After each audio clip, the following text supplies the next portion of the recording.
भक्त कोई और पात्र में और मिट्टी से नहीं बनाएंगे। जैसे पंच महाभूत से आपका शरीर बना, ऐसे ही उन भक्तों का शरीर भी उसी पंच महाभूत से बना है, कोई अलग से रचना नहीं की गई।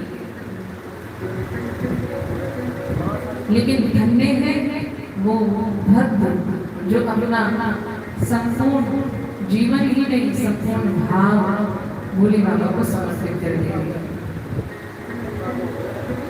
तो ये जितने भी अवतार हैं, ये भगवान या तो अपने भक्त की परीक्षा लेने के लिए रूप धर के आए, अपने भगत के पास रहने के लिए भगवान ने रूप धारण किया। जैसे मैंने कल आपको सुनाई कथा उगना महादेव, सुना था ना?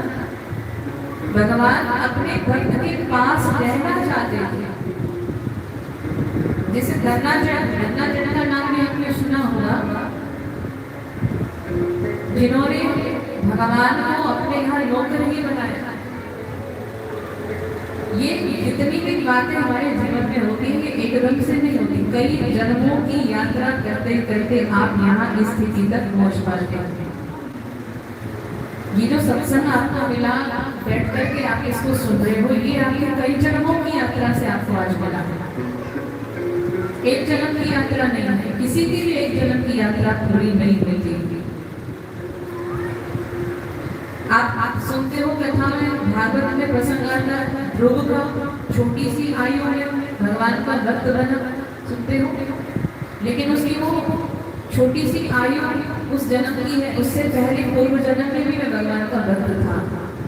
लेकिन बीच में बाधाएं आ जाती है जो हमें भगवान से दूर कर देती है।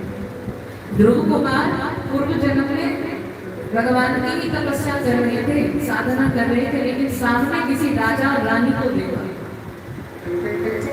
राजा रानी के वैभव को देखा, तो उसके मन में एक भाव आ गया सुख शंसा की, काश मेरा भी ऐसा जीवन होता, वैभवशाली मन है ना, कुछ भी मांग लेता है, सामने वाले को देख करके मन आकर्षित हो जाता है।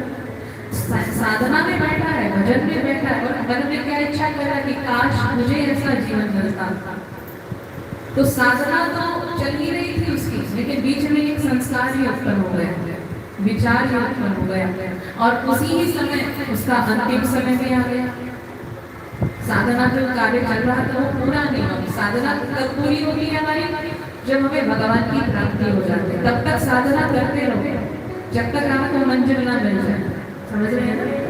हमारी साधना किसके लिए है? उनको पाने के लिए। जब तक वो नहीं मिले, तो अगर आपको एक जन्म में नहीं मिले तो फिर दूसरे जन्म में लग जाओ, दूसरे जन्म में मिले तो फिर जब भी जन्म हो तब तक उनको पाने की तैयारी करें। लेकिन वो हम कर नहीं पाते, क्यों? क्योंकि माया का प्रभाव ऐसा हमारे ऊपर होता, भूल जाते हैं। संसार में गर्भ में हर शिशु की एक ही अवस्था है, और तब सभी एक वादा करके ही गर्भ से बाहर आते हैं कि हे प्रभु बस एक बार बाहर आ जाऊं, फिर आपका खूब भजन करूंगा। लेकिन जैसे बाहर आए, माया का संग हुआ, माया का प्रभाव हुआ, तो क्या हुआ? सब कुछ तो किया, लेकिन भगवान का भजन नहीं किया, भूल गए। ये तो ये गद्दा उठा ले, पैर अड़ता है इनमें, तो इकट्ठे रख दिए यहाँ, या वैसे ही रख दे उधर।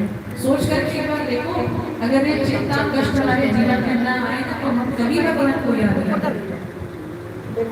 भगवान को याद इसलिए करने की वो कष्टों को दूर करते हैं, वो संकटों को दूर करते हैं, हमें अपनी जरूरत है।